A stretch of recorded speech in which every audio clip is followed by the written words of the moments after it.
Hello, I'm Davinder from Insta Inc. In this lesson, we'll learn about clauses. Miss, what are clauses and why do we have to learn these? A great question. Clauses are essential building blocks for constructing longer and more expressive sentences. We'll also explore the number of clauses in a sentence and understand the dependent and independent clauses. So let's dive into our lesson and find out what clauses are. Let's understand the meaning of a clause with an example. She sings a song. To be a clause, a group of words should have its subject, a finite verb, and make some sense. She's the subject, sings is the finite verb, and it makes a complete sense. Verb should always be a finite verb. Ma'am, what are finite verbs? Let's quickly understand what are finite verbs with an example. He plays football. He is the subject and plays is the verb. So it is a finite verb because a finite verb is a verb which changes its form if there is change in subject or tense. Like if we change he plays football into past tense, the verb will change to he played football. Now if I change the subject from he to they, will the verb change? Yes, of course, it'll change. They play football. If the verb changes according to the change in the subject or tense or number of subjects, then it's a finite verb. Another example, it rains. It is the subject, rains is the finite verb, and it does make some sense. So it qualifies as a clause. A sentence can have two or more clauses. For example, she went to the garden where people were strolling. It contains two distinct parts. Each has its own subject and verb. The first part is she went to the garden, and the second part is people were strolling. The first part has its subject she and the verb went. And the second part also has its subject and verb. Subject is people and the verb were strolling. These two parts are joined by a word where. It is a subordinate conjunction as it joins both the clauses. Could you let me know the difference between a sentence and a clause? I am a little bit confused.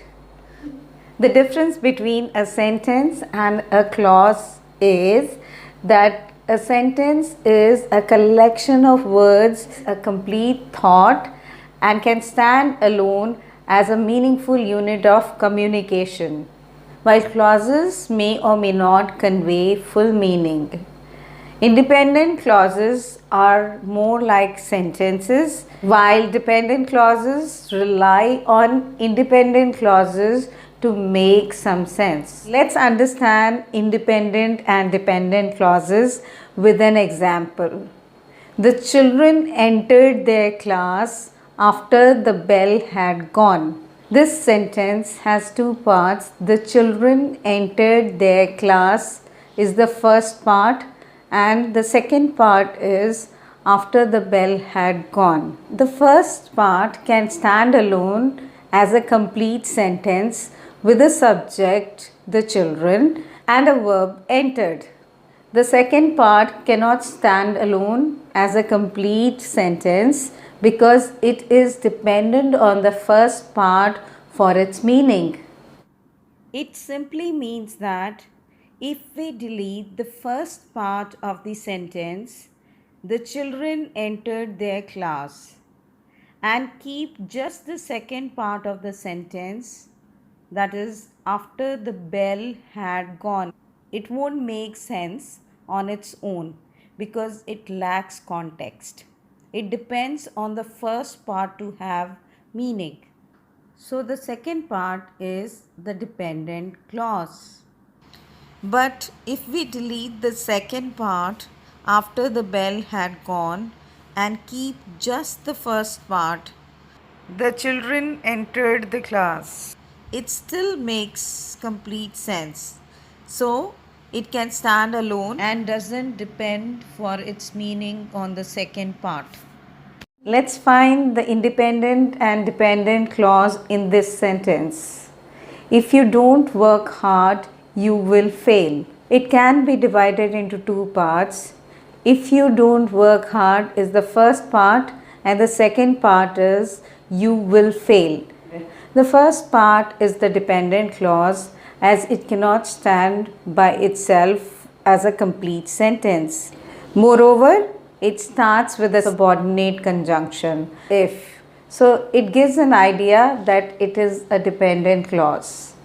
While the second part is an independent clause, that is, you will fail, as it can stand alone by itself for a complete sense and is not dependent on the other part for its meaning, while the first part depends on the second part for its meaning.